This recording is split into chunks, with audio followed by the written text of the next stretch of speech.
Partի համար Սոնա Ղազարյան։ Տիկին Գալստյան, զուգընկերուհի տերմինը թերևս ձեր կողմից ամենաշատ կիրառված բառերից մեկն է, եթե ուզենամ ամփոփեմ ձեր նախորդ գումարման ելույթները, ապա դուք շատ հաճախ օգտագործել եք զուգընկերուհի տերմինը կոնկրետ անձի մասին, թիրախավորելով իր սոցիալական կարգավիճակը։ Հիշեցնեմ ձեզ, թե ինչու եք դուք դեմ քվեարկել ընտանեկան կենցաղային բռնության մասին օրենքը, որը համահեղինակել ենք ես, Ծովինար Վարդանյանը եւ Զարուհի Բաթոյանը։ Դուք եւ ձեր ֆրակցիան հայտարարեցիք, որ զուգընկեր տերմինը, որ մենք ավելացրել ենք, կարող է ընկալվել որպես նույնասեռ ընկերությունների, զուգընկեր հանդիսացող նույնասեռ զուգընկերների հիմք եւ այսպիսով դուք դեմ եք արտահայտվել։ Ուզում եմ ճշտել, դուք որպես Մարդու իրավունքների հանձնաժողովի նախագահ, արդյոք պատրաստվում եք լինել Հայաստանի Հանրապետության բոլոր քաղաքացիների իրենց սեռական պատկանելության հիմքով խտրական վերաբերմունք չցուցաբերելով հանձնաժողովի նախագահ, որովհետև ես մտավախություն ունեմ, որ այն ամբողջ փաթեթը, որը գրված էր պաշտպանելու կանանց, որովհետև Հայաստանի Հանրապետությունում կանայք են մեծապես ընտանեկան բռնության զոհ դառնում, եւ սա պարզապես բառեր չեն, սա ստատիստիկա է, դուք այդ մի ամբողջ փաթեթին դեմ եք քվեարկել, որովհետև վախեցել եք, որ կարող է Հայաստանում նույնասեռ զույգերը լինեն պետական պաշտպանության ներքո։ Կարող եք ասել, ում Մարդու իրավունքների հանձնաժողովի պաշտպան եք պատրաստվում լինել դուք։ Տիկին Սոնա Ղազարյան, ուրեմն մենք այդ փաթեթին ոչ թե դեմ ենք քվեարկել, այլ չէ, ձեռնպա։ Ներողություն, ձեռնպա։ Ես չգիտեմ, կճշտենք, ես տպավորություն ունեմ, ես չեմ կարող այդ բոլոր մանրամասները հիշել, բայց տպավորություն ունեմ, կճշտենք, որ մենք ձեռնպա ենք քվեարկել։ Հիմա անցնենք առաջ։ Այն, որ ես մարդու իրավունքների պաշտպանության ուղղությամբ այսպես սրված զգացում ունեմ եւ վարք, նաեւ ձեր ընտանիքի պատմությունն է, պատմության մեջ մի դրվագ կա, եւ ձեր մարտի 1-ի դեպքով ձեր սկեսրայրը Արշակ Բանուչյանը նաեւ ազատության մեջ հայտնվեց, որովհետեւ ես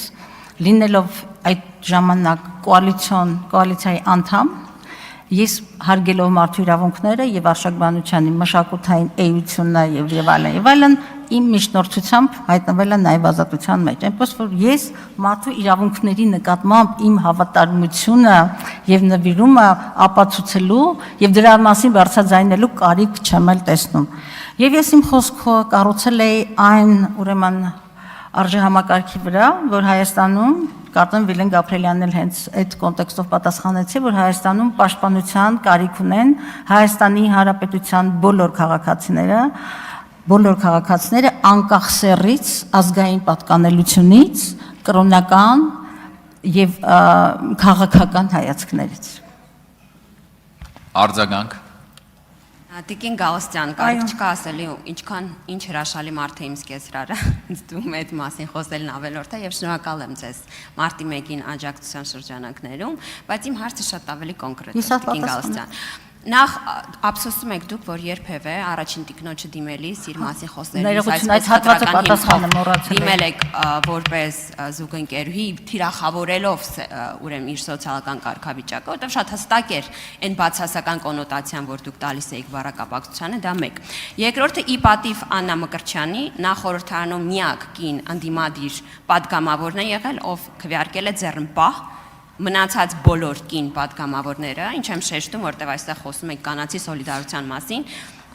բոլորը քվեարկել են դեմ։ Տիկին Մկրտչյանը միակ կին պատգամավորն է եղել պատիվ ունեմ դաշինքից, ով քվեարկել է ձեռնպահ ի պատիվ իրեն։ Եվ երկրորդը կարող եք արտաբերել այս բառը։ Դուք Հայաստանի Հանրապետության բոլոր քաղաքացիների անկախ իրենց սեռական կողմնորոշման պատրաստ եք պաշտպանել, որտեղ ասում եք անկախ սեռից, բայց այստեղ խնդիրը սեռը չէ, սեռական կողմնորոշումն է։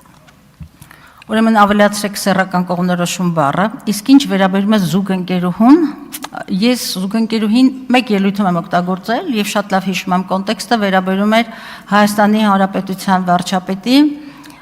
հիմա չգիտեմ ինչ բառով ասել, վարչապետի զուգընկերուհուն, որովհետեւ ընտանեկան օրենսգրքով ընտանիք է համարվում պետական գրանցման ակտերով վավերացված ընտանիքը, ուրեմն ես չէի կարող ընտանիք բառը գործածել այս պարագայում եւ զուգընկերուհին